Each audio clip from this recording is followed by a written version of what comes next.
Welcome to another episode of the Bleav in Kings podcast. I'm your host, Mark Haynes, and today we're going to be talking about what NPCs are.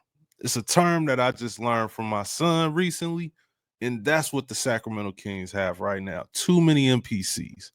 And we're also going to do a quick recap over this New York Knicks loss, 143 to 120, and what they have going on for the rest of this road trip, which when they face the Nets, the Sixers, the Thunders, the Wolves, before coming back home to face the Magic, who are 24 and 23. We're going to talk about all that and a little more on this episode of Bleav in Kings. This episode is not to bash or disrespect any players at all. But when I say NPC, for those who don't know the term, that means non-playable characters. It's used in video games, and my son taught that to me semi-recently. And the biggest NPC on the Sacramento Kings right now during the Doug Christie era has been Kevin Huerter. Kevin Huerter has struggled to see the court. I Bleav in his last 3 or 4 games or so, I think he's played under double digits. I think he's in the single digits. I know last night he reached nine minutes. He got 3 minutes in garbage time, and but it was really 6 minutes that he played. And when you got a guy like Kevin Huerter, yeah, that's where I'm looking at it now. He had 9 minutes last night against New York, 6 minutes against Denver, 6 minutes against Golden State, 9 minutes against the Wizards, and 9 minutes against Houston. The last time he played any significant time was against the Milwaukee Bucks, where he played 18 minutes. But we know how that game went. But anyways, non-playable characters are, it's a video game term. And, when you play NBA 2K or GTA or Fortnite or whatever, they're the people that's in the game, but they're not. They're just kind of walking around. You could, if it's GTA, you could punch them, or some games you can like kind of push a button to talk to them. Like on 2K, you could give them a fist bump or whatever. And essentially, with all due respect, that's what Kevin Huerter has been during his Doug Christie time. He hasn't been able to get him out on the court and be productive. And that is hurting the Sacramento Kings. And it's not just him. Then you have rookie Devin Carter, which it is not his fault. Not his fault at all. So I can't blame Devin for, he came in the first 2 games, I'm sure he was running off adrenaline. We enjoyed the hype. He played 2 solid games, but this is just a situation where the Kings, they don't have time to develop Devin right now. They don't have time to allow him to make mistakes, because I think Devin Carter is a good player. I think Devin Carter is going to be in the league for a long, long time.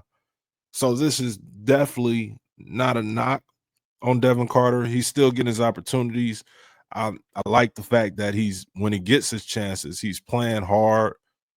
He's being aggressive. He's not being shy about shooting when he's open. But this is just a situation with the type of year the Sacramento Kings have had that it's going to be hard to get them any real significant minutes. Then you go down the list, and then there's, Alex Len. Alex Len is, for the last few years, he's been this guy that, he comes in, he does his job. He's not supposed to give you big minutes. He's not supposed to play every single game. This is not a knock on Alex Len. But the problem is, as we continue to go down this list, Doug McDermott, who's he's a sniper. Again, he does his job. He's a veteran in this league. He's not supposed to be a guy playing big minutes once again. But the list cannot continue to go on. Like, we go and go, and then the person who is getting He played one game, 6.7 minutes. He's gone now. He was waived. Orlando Robinson, Jordan McLaughlin, playing 3 minutes a game. He's appeared in 5 games since Doug Christie has became the coach. Jay Crowder. And then, obviously the two-way guys, Isaac Jones, Isaiah Crawford, Kobe Jones, they back and forth from two-way. But the problem here is there are too many guys who can't play on an everyday basis. The guys, like I said, McDermott and Lynn, they're doing their job. When they come in, they give you what you expect of them. And that's the role they were supposed to have. But I think Jordan McLaughlin was supposed to get, a bigger role. I Bleav he was supposed to get more time, and he just hasn't been able to be out on the court to help the Kings at all. The Kings have been playing, and without, at first you was looking at, I think earlier in the season, I kind of, complained about it, or made it, not complain, but it was a concern for me. And I was like, you got to play more than 8 people during the season. And now you're down to playing 7 people. Now, the starting lineup is good. They can all play basketball. They can all score points. They don't defend well, but they can play basketball. You have to get more help other than Keon Ellis and Trey Lyles. Keon Ellis has been probably the most consistent player, arguably, debatably, on this team. Obviously Domas has been playing amazingly. He's been shooting the ball. So he's probably second to Domas. But there's not many games where Keon comes in and he struggles or not make an impact. Trey Lyles, we know he's struggled, but your second unit guys, you're not expecting them to be stars. You're not expecting them to, steal minutes from the starters. The starters are the starters for a reason. But when it comes to helping them out, the Sacramento Kings are just not getting enough from the second unit. And that's where, when we talk about these trades and stuff, and I see guys like Kyle Kuzma pop up and Cam Johnson and, different names or whatever. Me personally, I'd rather go for somebody of that size. I understand you want size or whatever. So like a 6'8", 6'6" to 6'8", 6'9" wing defender. Who maybe he's not a sniper from 3. Maybe he's not a huge scorer, but somebody who can really just, hold their own. That's what they need. They need guys that can hold their own. I'm not gonna say you have to be a defensive specialist. I'm not saying you have to be a 3-point specialist or a specialist of any sort. But the Sacramento Kings need guys you could put on the court for 10 to 12 minutes each night that aren't going to hurt you. That's it. And I think that's all the starters need. I don't think they're looking for a guy who could be the 6th man of the year. Even though Keon Ellis is probably, if you think about it, he probably should have his name somewhere in there because he's been amazing. Whether it's off the bench or stepping into the starting lineup to fill in for De'Aaron Fox or Malik Monk or whoever is out. Keon Ellis has been that good to where, as of right now, his name, I haven't looked, and I'm sure it's guys that's scoring a whole lot more than him, so they would probably, beat him out for it. But I think Keon Ellis probably should be in the mention for 6th man of the year this year because he's been that good to me, on both sides of the court. But back to what type of help they need. I don't think, sure, if you could go get a Kyle Kuzma, if you could go get a Cam Johnson, of course you go do that. But if you can't get those guys, if you can't get the guys that you want first, what's next? Because you can't just sit around. This team, the way it's constructed, is not going to get you to the position you want to be at the end of the year. This team has a lot of limitations. And you look at them against the New York Knicks last night, who are a good team. New York Knicks are tough. They got two starting all-stars over there, and Jalen Brunson and Karl Anthony Towns. That's a good team.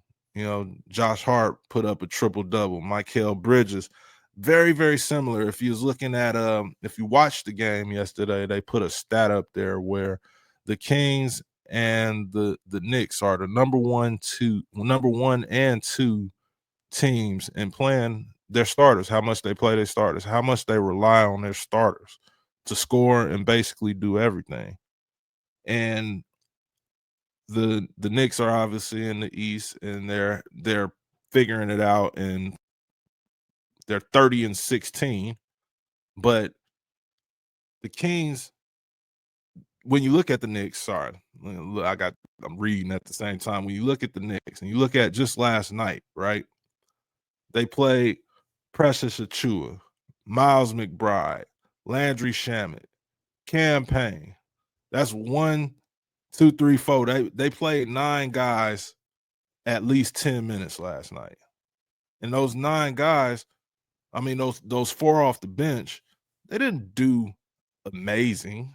You know, they came in, held their own. Precious Achiuwa, 4 points, 5 rebounds. I'm not looking at the total stat line, but I think I remember him getting a nice block. Miles McBride, if I remember correctly, he shot the ball bad, but he had 4 points, one rebound, 1 assist. Landry Shamet had 9 points all in the first quarter, in that big first quarter. Cam Payne, 3 points, 3 assists. Nothing crazy. These are second unit guys. It's nothing, major, but you got guys that are just holding their own. Guys who are just weathering the storm. They're not supposed to take the lead. They're not supposed to dominate a game or anything like that. They're just holding their own. And that's what the Sacramento Kings don't have. Kevin Huerter has really struggled. And, I'm not a person who likes to talk about, oh, well, trade this guy, trade that, because, these are real humans. These aren't NPCs. These are guys with, family, friends, and, they live lives. But when I look at the year Kevin Huerter has had, he's the one player on this roster that I think probably would benefit the most if he was traded. I think Kevin Huerter is a lot better than he's been this year. He's been, he came in as a starter, which I thought was kind of a disservice to him after coming back from the injury. And Keon Ellis was the starter for most of that time, or basically all that time. And then when he come back without even having a training camp, Mike Brown threw him in the starting lineup. I thought that was a mistake, but to each his own. He had an opportunity, and he just kind of never quite got going. And in this Doug Christie era, so in the last 14 games, his minutes are down to 14 minutes a game. He's shooting 36% from the field and 26% from three-point land. Again, I think Kevin Huerter is better than that. But with this Sacramento Kings team and with the amount of minutes and opportunities that he's getting, he probably won't be better. So I think Kevin Huerter is the obvious guy. I think I'm giving a reason that's not, the reason everybody's talking about. Everybody else, oh, he's trash, he's this, and da-da-da. It's not that. I think with just being on this team and the way things have went, and the way things shook out for him, you had the emergence of Malik Monk. You got, It's a lot of things that Keon Ellis, it's a lot of things that play into, some guys struggling, pressure.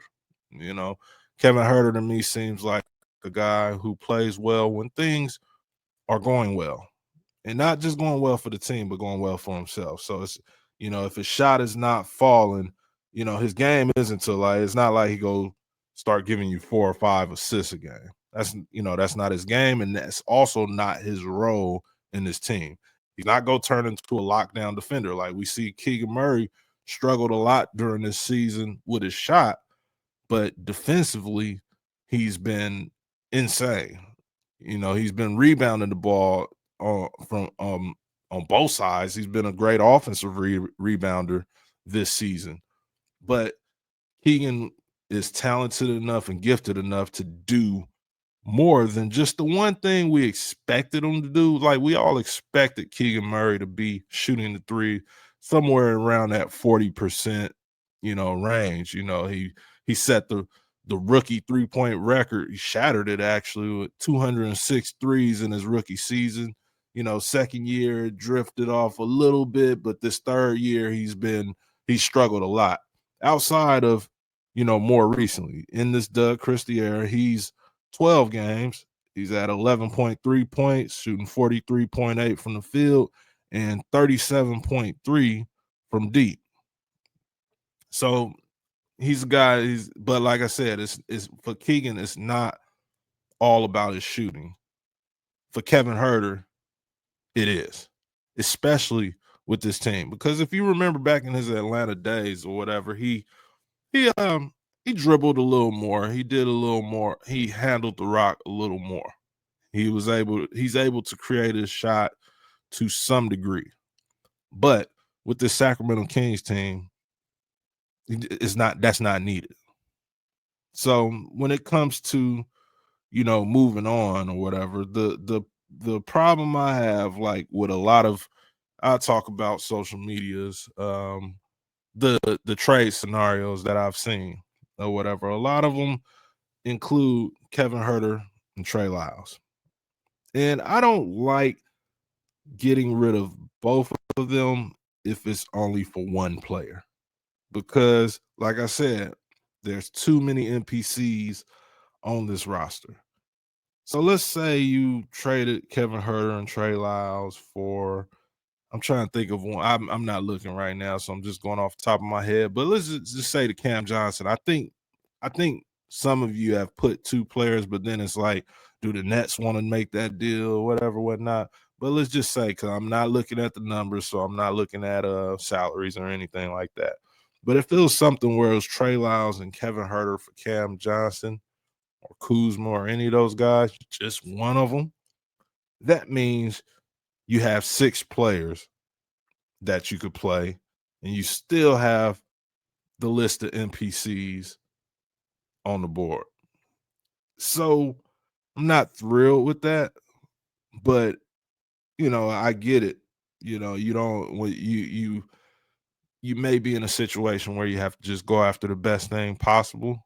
And like I said, if a deal is made that Kevin Herter is in, I expect to see a better Kevin Herter on another team. I expect him to start shooting. I mean, and probably if they have a game against the Kings, he's probably gonna come light the Kings up, from deep or whatever. Because that's just kind of how things go. Like, like I said, he's not as bad as advertised right now.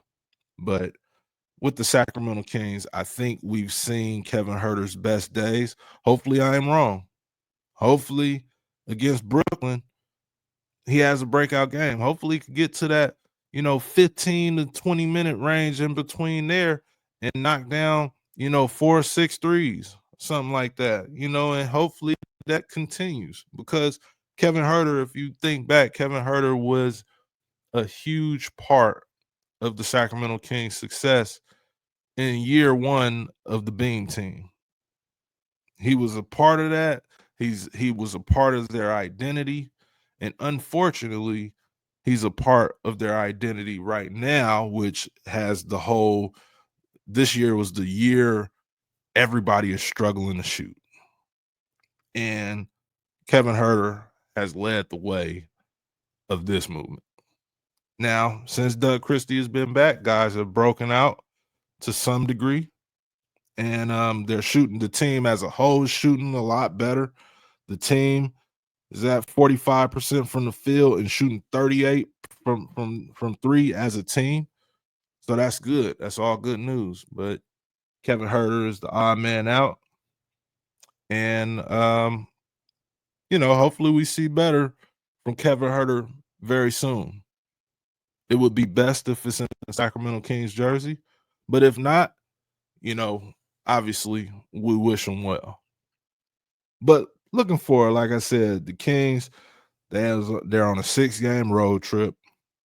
They're 0-2 to start, lost to Denver, lost to the Knicks.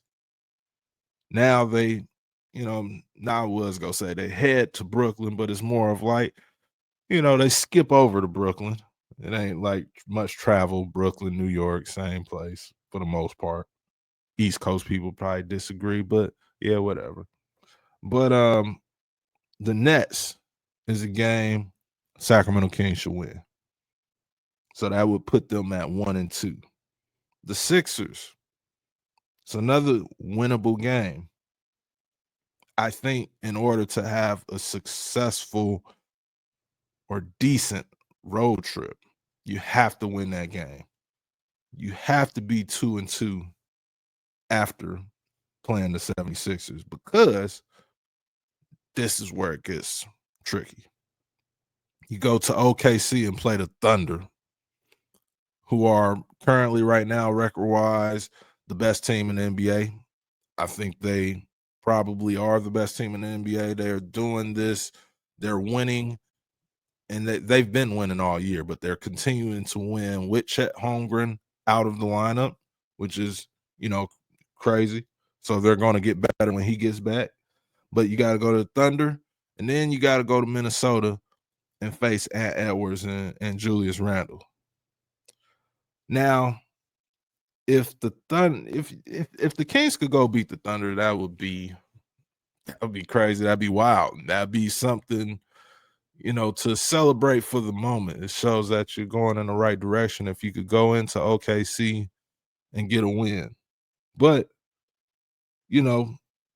I don't know how much I Bleav in that. It's Bleav in Kings, but we go keep it real for right now and what we're dealing with, the up and down struggles, the high scoring first quarters, and they let the Knicks score over 32 each quarter. It was 38, 34, 39, and 32.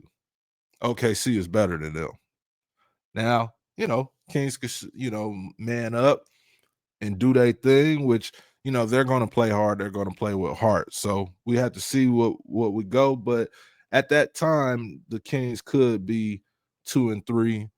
And Minnesota is another one that's tough team. It's going to be a hard team to get past, but I think the Kings can win that. So if they could finish this road trip at 500 and be 3-3, I think it's a decent road trip. Anything better than that? Oh, the Kings are believing. They believing, and they just got to figure some things out to get better. And maybe that's via trade. Maybe that's finding a free agent.